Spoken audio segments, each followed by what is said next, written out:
Você já parou para pensar como muitas vezes tratamos a graça de Deus como algo comum, quase barato?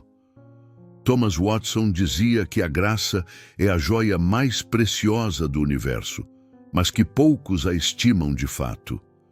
Vivemos em um tempo em que se fala muito de perdão, mas pouco de arrependimento, muito de bênçãos, mas quase nada de obediência. E Watson nos lembra, a verdadeira graça sempre conduz à santidade. A graça que não transforma não é graça. A fé que não leva à obediência não é fé. Ele dizia que muitos enganam a si mesmos pensando que são cristãos, porque falam sobre Cristo, mas não vivem como Cristo. A boca se enche de religião, mas o coração continua preso ao pecado. E isso é uma tragédia, porque um evangelho sem santidade é apenas uma ilusão. Watson falava sobre a beleza da obediência prática. Para ele, amar a Deus não era um sentimento vago, mas um ato diário, uma entrega constante. Amar a Deus é preferi-lo ao pecado. É dizer não ao mundo e sim a Cristo, mesmo quando tudo dentro de nós deseja o contrário. Não se trata apenas de frequentar cultos ou repetir orações, mas de ter o coração inteiro voltado para o Senhor. Ele também insistia na meditação como disciplina essencial. Não basta ler a Bíblia como quem folheia um jornal. É preciso mergulhar nas Escrituras, mastigar a palavra, deixá-la descer ao coração até que ela molde nossos desejos, nossos pensamentos e nossas atitudes. Alma que não medita é uma alma desnutrida. Quantos hoje se contentam com migalhas espirituais quando poderiam se banquetear na verdade de Deus? E Watson nos confronta com uma pergunta que ainda ecoa. Você é um crente de palavras ou de obras? Porque a fé verdadeira não é apenas confessada, ela é demonstrada. O cristão autêntico carrega marcas visíveis: humildade, amor, santidade, perseverança. Não são as palavras que testificam nossa fé, mas a vida. Ele lembrava ainda que o pecado não pode ser tratado como brinquedo. O pecado é veneno. O pecado é traição contra Deus. E todo aquele que foi tocado pela graça de Cristo não pode viver confortavelmente nele. Não é que o cristão não peque mais, mas ele já não consegue mais amar o pecado. Seu coração foi mudado, e talvez aqui esteja a maior prova. O que seu coração ama? Porque a obediência não é apenas dever, é desejo.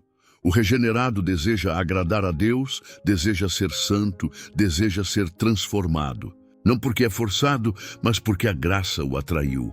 Watson não suavizava a mensagem. Ele sabia que o caminho estreito é difícil, mas também sabia que é o único que leva à vida. Não se engane. Um cristianismo confortável, sem cruz, sem renúncia, sem santidade, é um cristianismo falso. A porta larga pode ser mais atrativa, mas conduz à morte. Então eu te pergunto hoje, a sua fé tem sido apenas palavras ou tem sido vida? Você apenas fala sobre a graça ou vive em obediência a ela? Você apenas lê a Bíblia ou medita até que ela transforme seu coração? Porque no fim, a pergunta de Watson ecoa como um trovão. Que tipo de cristão você realmente é? A fé verdadeira é sempre acompanhada de frutos.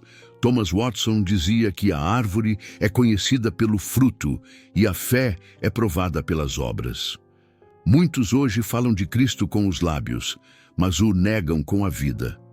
Se as suas palavras não encontram eco em suas ações, então a sua fé é apenas uma confissão vazia. O cristianismo não é apenas o que você professa, mas o que você vive no segredo do coração e nas escolhas do dia a dia. Ele nos lembra que a obediência parcial é desobediência disfarçada. Não basta obedecer a Deus naquilo que é conveniente. É preciso obedecer em tudo. Não basta servir quando é fácil. É preciso servir quando custa. Não basta amar quando somos correspondidos. É preciso amar até os inimigos. Quantos reduzem o Evangelho a uma lista de preferências pessoais? aceitando apenas o que se ajusta ao seu conforto, rejeitando o que confronta seu pecado. Mas Watson dizia: a verdadeira graça se prova na obediência difícil. O cristão autêntico não escolhe os mandamentos, ele se rende a todos. E a razão é simples: aquele que foi transformado pela graça não vê a lei de Deus como um peso, mas como um prazer. A alma regenerada entende que a vontade de Deus é o caminho da vida. Assim como o peixe não se sente preso na água, o cristão não se sente preso na santidade, porque foi feito para isso. Ele encontra sua liberdade na obediência, sua alegria na santificação, sua paz em agradar a Deus. Watson também enfatizava a necessidade da meditação. Ler a Bíblia sem meditar nela é como engolir comida sem mastigar. Você até se alimenta, mas não aproveita os nutrientes. A meditação é o que transforma a informação em formação. É o que leva a palavra da mente ao coração. Ele dizia que a palavra lida pode nos informar, mas a palavra meditada nos transforma. Quantos hoje passam rapidamente pelas Escrituras, mas não deixam que elas penetrem fundo? Quantos leem para cumprir uma rotina, mas não para ouvir a voz do Senhor? Se a Bíblia é a carta de amor de Deus, como podemos lê-la com tanta pressa? Se é a lâmpada para os nossos pés, como podemos atravessar a vida sem deixá-la iluminar cada passo? Watson advertia que um coração que não medita é um coração vulnerável, sempre prestes a se encher de coisas vãs. E talvez seja por isso que tantos vivem ansiosos, fracos, sem direção, porque suas mentes estão cheias do mundo e vazias da palavra. Ele falava também sobre a seriedade do pecado. O pecado, dizia Watson, não deve ser tratado com leveza. O pecado matou o Filho de Deus, como então podemos brincar com ele? O pecado é traição contra o Rei dos Reis, como então podemos acariciá-lo? Muitos hoje minimizam o pecado, chamando-o de falha, de erro, de fraqueza.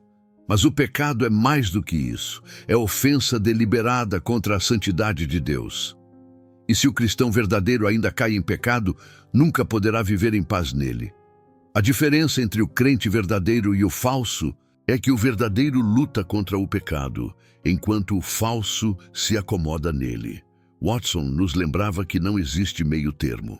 Ou odiamos o pecado, ou o amamos. E se o amamos, é sinal de que não conhecemos a Deus. O regenerado não vive mais como antes. Ele pode tropeçar, mas não permanece caído.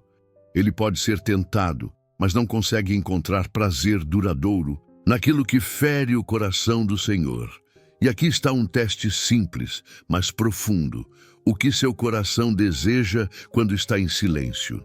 O que você busca quando ninguém está olhando? Porque a verdadeira espiritualidade se revela não apenas no público, mas no secreto.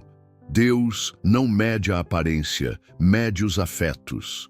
Não mede apenas os atos, mede os desejos.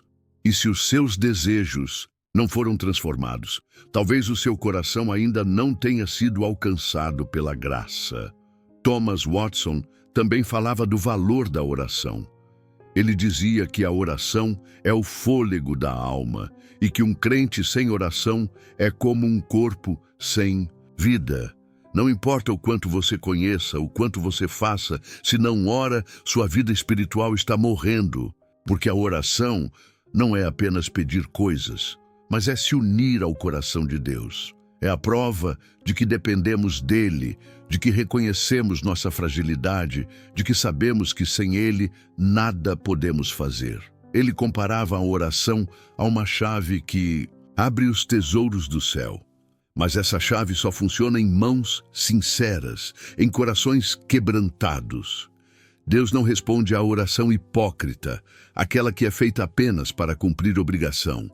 Ele responde à oração sincera, feita com fé, feita com lágrimas, feita com sede da presença. E talvez seja esse o motivo pelo qual muitos não experimentam respostas, porque suas orações não passam de palavras soltas e não clamores da alma. Watson não suavizava a vida cristã. Ele dizia que seguir a Cristo exige cruz, exige renúncia, exige disciplina, mas também dizia que não existe vida mais feliz do que a vida com Deus, porque a alegria do mundo é passageira, mas a alegria da presença do Senhor é eterna. A alma que se rende a Cristo descobre que o jugo é suave e o fardo é leve. Não porque não haja luta, mas porque a graça sustenta em cada passo. E aqui está a grande pergunta que ecoa através dos séculos. Sua vida é marcada por essa graça transformadora? Você conhece a alegria de obedecer a Deus, não por medo, mas por amor? Você medita na palavra como quem bebe de uma fonte ou como quem apenas cumpre um ritual? Você trata o pecado como veneno ou como um brinquedo inofensivo? Você ora porque precisa de Deus ou porque aprendeu a repetir frases prontas? Thomas Watson diria hoje o que já dizia em seu tempo: examine-se, não se contente com uma fé superficial, não viva de aparência, não aceite um evangelho diluído. Busque a Cristo com todo o coração, renda-se a Ele completamente, deixe a graça transformar não apenas as suas palavras, mas toda a sua vida. Porque no fim, o que estará diante de Deus não será o que você disse sobre Ele, mas o que você viveu para Ele.